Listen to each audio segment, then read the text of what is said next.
Today, let's traverse the stars as we dive into another budget brew. This budget brew is going to focus on Magar of the Magic Strings, a 3-mana, 1 generic, 1 red, 1 black, 3/3 Minotaur performer that says pay 1 generic, 1 red, 1 black, note the name of target instant or sorcery card in your graveyard and put it onto the battlefield face down. It's a 3/3 creature with whenever this creature deals combat damage to a player, you may create a copy of the card with the noted name. You may cast a copy without paying its mana cost, and, if this creature would leave the battlefield, exile it instead of putting it anywhere else. Now I know that was kind of a lot to sit through, but essentially you pay the mana and make a creature that each time it deals damage, you get to copy the spell for free. So what's the game plan? We are looking to dump big spells into our graveyard, turn them into creatures, and then turn them sideways. We aren't just dumping any spells into our graveyard. Oh no. We are dumping spells it would take forever to get the mana to cast if you could ever cast them, ultimately leading to a very unique crossing of Rakdos and Spellslinging. Let's start with the creatures before getting into the meat and potatoes of the deck. Ornithopter of Paradise, Milliken, Kessig Flamebreather, Goblin Picker, Smeltward Minotaur, Rummaging Goblin, Merchant of the Veil, Gutter Snipe, Dwathi Trapper. Azra Oddsmaker is a fantastic card in this deck, giving us even more benefit for our creatures dealing combat damage. Ardent Elementalist is here because not all of our spells go in the graveyard, so we need to be able to get the ones sent to the graveyard early back. Frontier Warmonger not only benefits us, but could also act as an incentive for our opponents to attack each other.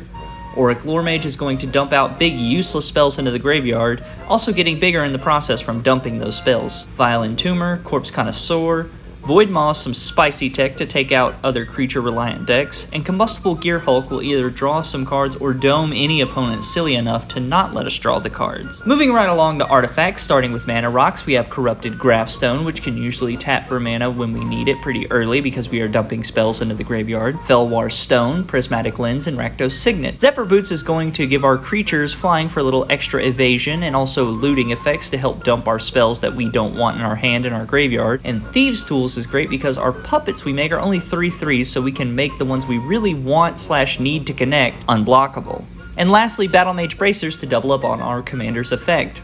Our enchantments, though they are few, are strong and will really help us push through our marionettes. Sticky Fingers for Menace and Mana, Goblin War Drums for Menace, and Intimidation. In a 4-person pod, it will almost always give us at least 1 person hit, and remember, just because you hit them for 3 doesn't mean the spell you cast has to target them. I mean, they already took 3 damage. Sometimes you can even use this as an incentive or a political tool if you need to deal with another member at the table. The biggest portion of this deck lies in the instants and sorceries. Starting off with the instants, we have Cut Down, Terminate, Twinferno, Thrill of Possibility, Electric Revelation, Seething Song, Unlicensed Disintegration, Big Score, Fateful Showdown, Hurl Through Hell, Unexpected Windfall, Breath of Malphager, Grave Endeavor, Explosive Welcome, Fast/Furious.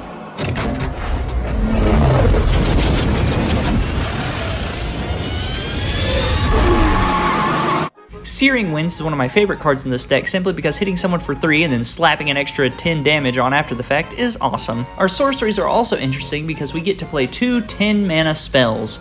Of course, we start at the bottom of the curve with Faithless Looting, Cathartic Reunion, Feed the Swarm, Goblin Lore, Tormenting Voice, Dirge of Dread is going to help all our creatures get in so we can cast our spells. Seize the Spoils, Diabolic Tutor is both great for searching for what we need, and later becoming recurable searching if we turn it into a creature. Illuminate History is good discard and can usually net us a body as well. Fervent Mastery is great to get multiple cards we want into the graveyard. Razakat's Right is another fantastic card in this deck because we can cycle it early to turn it into a creature and start searching our library. Grave Upheaval to take advantage of our opponent's graveyards. Zoph Consumption because it has a funny name, but also is a powerful card that if we can get in on one player, we can drain the other 2 as well. Sorin's Vengeance. Volcanic Vision works really well as a board wipe with all of our high CMC spells. Army of the Damned is a way to make our own Dawn of the Dead. Fevered Suspicion is a fantastic way to get value out of our opponent's decks.